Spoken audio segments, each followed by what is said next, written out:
11/21/2014. Britain First, More Than the Mere Sum of the Parts Left Over. By the BNP and EDL. blogs.lse.ac.uk/politics and policy/Britain First, More Than the Mere Sum of the Parts Left Over by the BNP and EDL.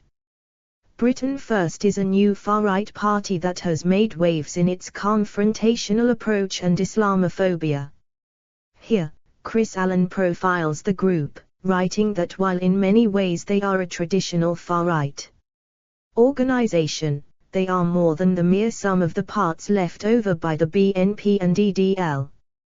The recent decision to grant planning permission for a new mosque in Dudley comes after more than a decade of arguing and wrangling in the West Midlands town, as well as the financial cost, alleged to be in the millions. The highly divisive nature of the campaign has been played out at the expense of community relations, creating a void that different far-right groups and organizations have historically sought to exploit. It is maybe no surprise that the far-right's new kid on the block, Britain First, sought to get in on the act. Unlike the British National Party, BNP, which gained a seat on the local council, and the English Defence League, EDL, which organised some of its biggest marches in the town, Britain First took the protest in a new and somewhat vile direction, announcing that they planned to bury a dead pig on the site, declaring that the Quran forbids any building on ground containing swine. And when it's not making threats in Dudley, Britain First is standing candidates for public positions, such as in the recent by-election in Rochester and Stroud, or running social media campaigns that somewhat insidiously lurk behind rather less innocuous messages that offer support to our war heroes on Remembrance Sunday, or even more bizarrely, lovable dogs. Who are Britain First? Although separate, Britain First has links to both the BNP and EDL. It was founded by former BNP member James Dawson, a Scottish Calvinist minister with close links to loyalist paramilitaries. While in the BNP, Dawson was seen as a credible challenger to Nick Griffin's leadership after the 2010 elections.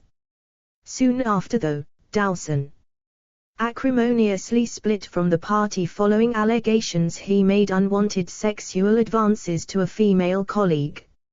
Soon after, Dawson linked up with Paul Golding, a former BNP councillor, launching Britain First in May 2011 with the intention to protect British and Christian morality.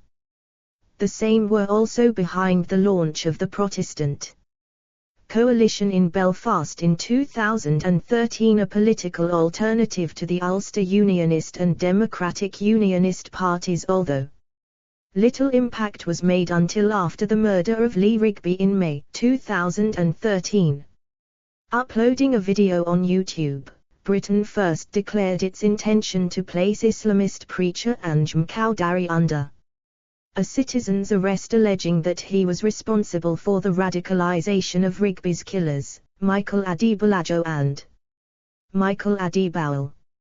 Until Rigby's death, neither Islam nor Muslims had overtly featured in any of Britain First's strategies or actions. In many ways it was conspicuous by its absence. Yet since, Rigby's murder has remained a prominent feature of Britain First's political campaigning.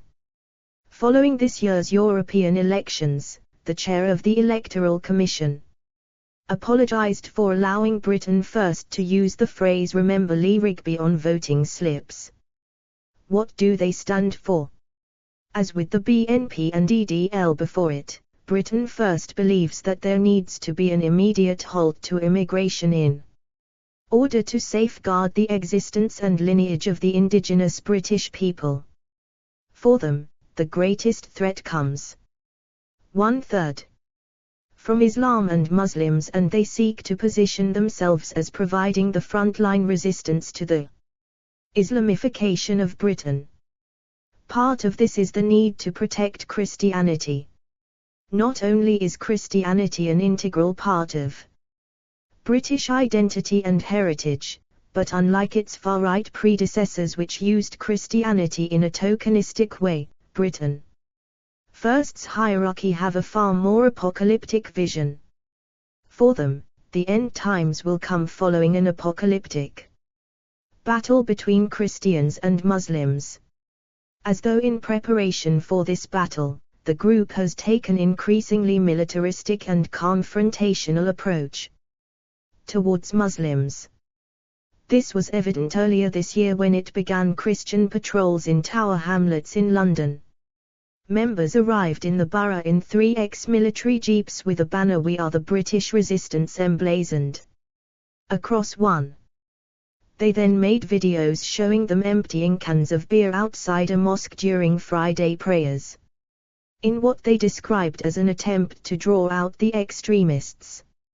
More recently, Britain First battalions have begun to invade mosques en masse, with many wearing badged waterproof jackets and flat caps. They film themselves refusing to remove their shoes before confronting worshippers and imams on a range of tenuously connected issues. These include Britain being a Christian country, the failure to stop members of Muslim communities from participating in grooming gangs, the need to read the Bible, and the assertion that Muhammad was a false prophet. They also aggressively force Muslims to accept copies of British Army Bibles. With these tactics, Britain First cultivates a clear and direct militaristic tone and ethos that carries with it a rather insidious and dangerous message. In many ways, Britain First is a traditional far-right organization, its name taken from the bimonthly newspaper of the British National Front, NF, some 40 years ago. And like the NF, as also the BNP, Britain First has sought to function within the formal political mainstream, its website showing a countdown facility to the 2015 general election. In recent months, however, the group appears to have shifted more towards street-level activities, those more akin to the EDL, for instance. A different kind of beast. Yet Britain First is more than the mere sum of the parts left over by the BNP and EDL.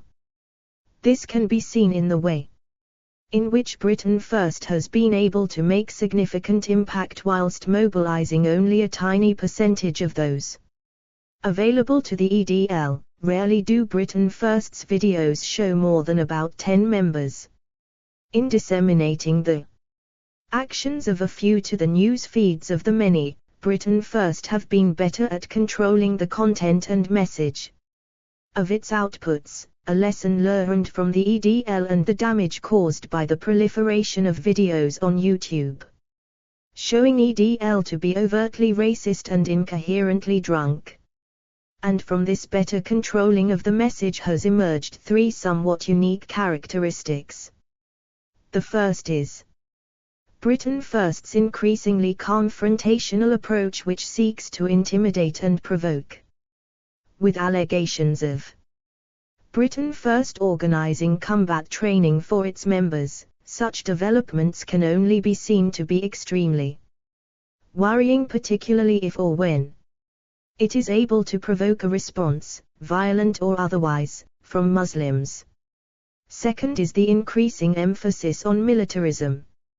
From the use of ex-army vehicles in its Christian patrols to the 2/3 forcing of British Army Bibles onto unsuspecting Muslims in mosques, from the language of resistance to that of invasion and the emergence of different battalions, Britain First cultivates a clear and direct militaristic tone and ethos.